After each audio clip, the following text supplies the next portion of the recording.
Salut tout le monde, on se retrouve aujourd'hui avec une lumière ignoble parce que je suis en train de tenir à bout de bras une lampe de poche pour m'éclairer parce qu'on va faire une petite sortie de nuit pour essayer de faire un petit peu d'astrophoto. Je décidais ça ce soir, j'avais pas regardé si les conditions étaient bonnes, il fait beau, ça c'est bien, par contre c'est la pleine lune, donc à part la lune et peut-être une ou deux planètes du système solaire, ça va être très compliqué d'avoir une photo correcte.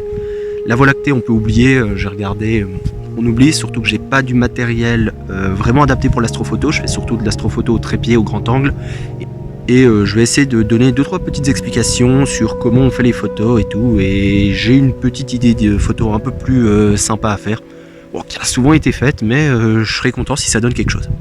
Sur ce, on se retrouve dans un petit moment pour la suite. Pour commencer, ce que je vais faire, c'est que je vais faire quelques essais de clichés au 300 mm et ensuite je montrerai un objectif un peu plus gros qui va très bien pour la Lune, qui n'est pas extraordinaire pour d'autres choses du système solaire, mais qui, pour commencer, ça va bien et actuellement c'est tout ce que j'ai. Donc on va faire avec.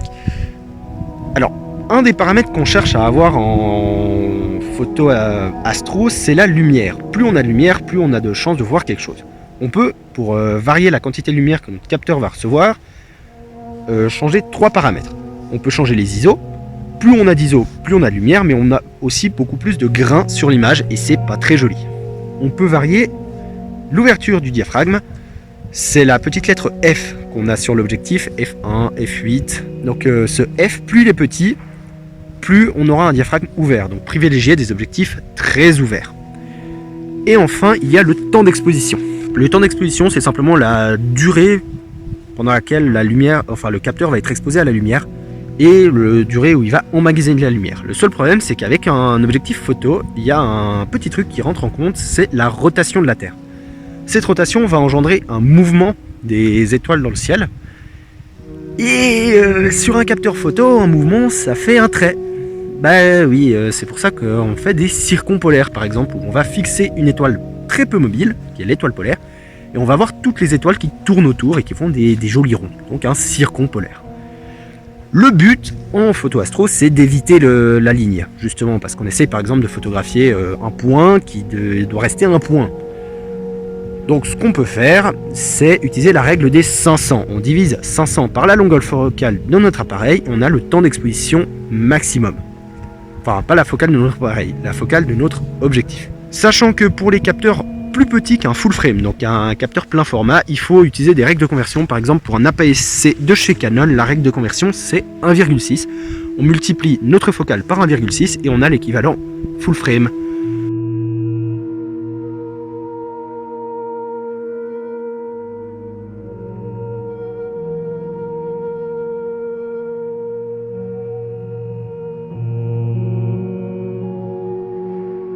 Ce qui est très pratique avec l'astrophoto, c'est que pour commencer, il n'y a pas besoin de beaucoup de matériel. Il faut un objectif qui ouvre correctement. Là, j'ai fait mes photos grand angle au 18-55 de kit. Et il faut un trépied, c'est tout. Un simple petit trépied, ça peut suffire. Mais surtout, c'est fuir les villes, les villages, les éclairages publics pour avoir le moins de pollution lumineuse possible. Là j'ai de la chance, je suis à côté d'un observatoire, donc s'il y a un observatoire avec un gros télescope, c'est qu'il n'y a pas trop de pollution lumineuse. Donc j'ai fait mes quelques photos sur trépied. Petit conseil que je donne, si vous pouvez essayer d'utiliser le minuteur de l'appareil photo, s'il en possède un, ça évitera les flous de bouger.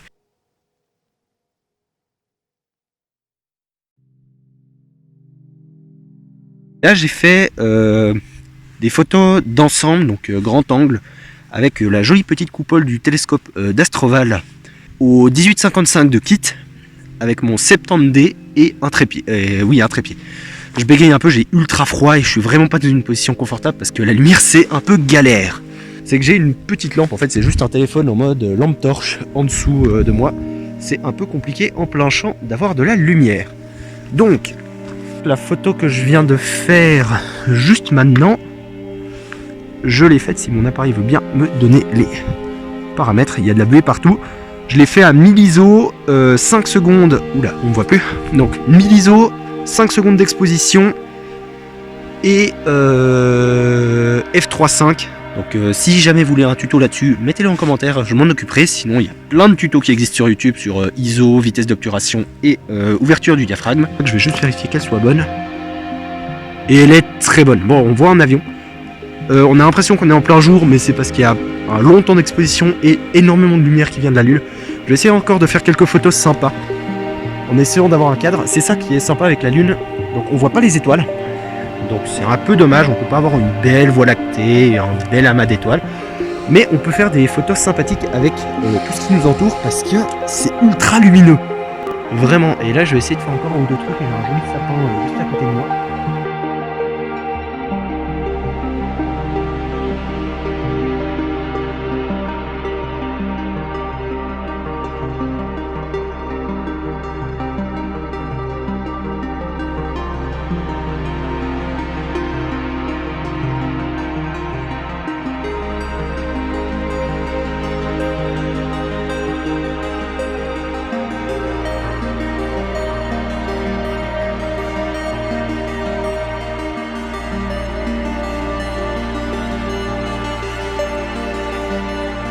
Si cette vidéo vous a plu, je vous laisse mettre un petit commentaire, un petit j'aime, le petit pouce bleu.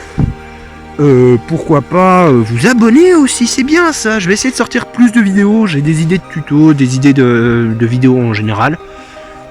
Si vous voulez des tutos en particulier, demandez-moi, ça sera peut-être pas mon domaine, mais ça pourrait me forcer à faire des domaines de photos que je ne connais pas. Et à faire de la recherche, ça serait sympa.